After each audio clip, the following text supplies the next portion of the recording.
आखिर क्या गलती थी मेरी। नमस्कार फ्रेंड्स, मैं हूं गौरी वानखेड़े और आज मैं आपके सामने दो सवाल पूछने के लिए आई हूं।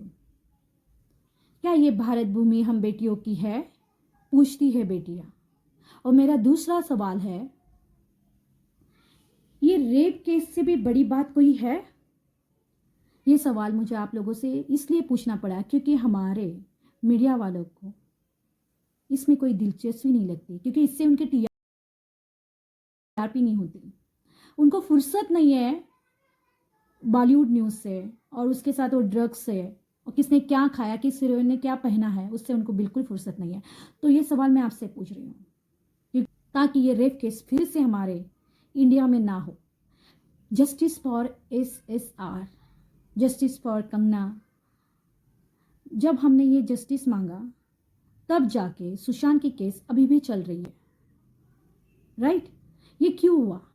क्योंकि आप लोगों की वजह से हम सब इकट्ठा आए, इसलिए हुआ।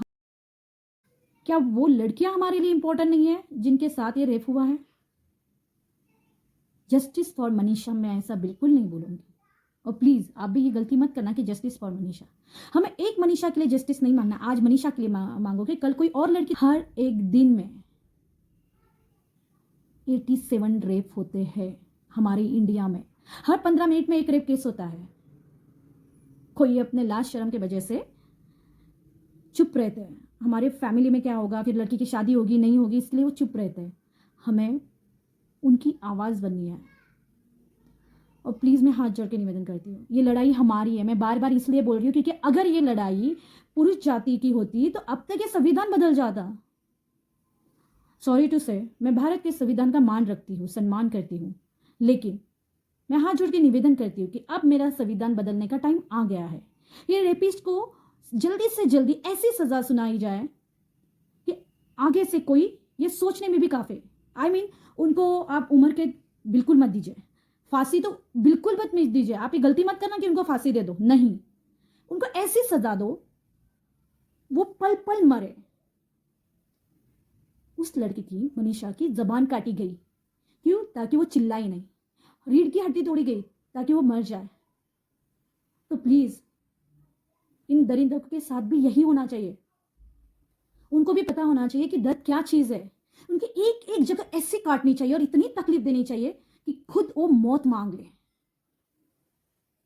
प्लीज ये करना बहुत जरूरी है, तब जाके रेप रुकेगा, नहीं तो रेप नहीं रुकेगा। क्योंकि इनको क्या है कि बाहर खाने के लिए मिलता नहीं है, रेप केस में अंदर जाएंगे, 7-8 साल तक तो ऐसे ही केस लड़ेंगे, और उसके बाद फुकट की रोटियां सरकार की खाएंगे, तंदुरुस्त हो गए, और उसके बाद फांसी में जाए।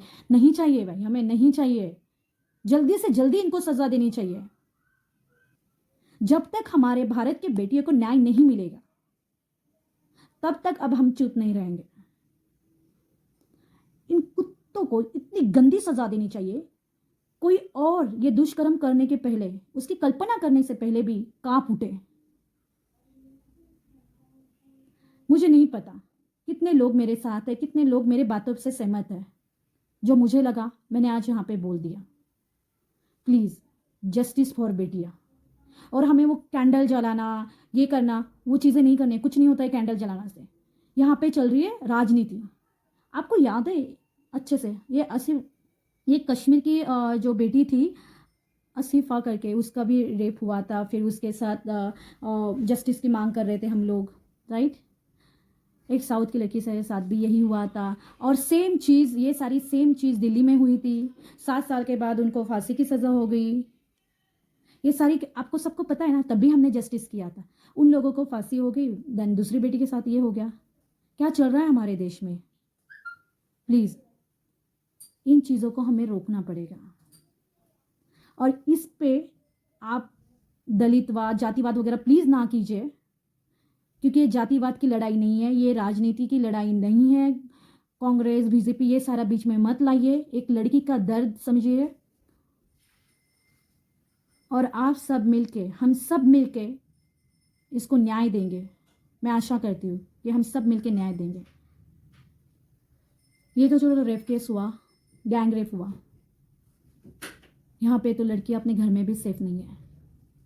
अपने रिश्तेदारों से भी उनके साथ बार बार रेप होता है।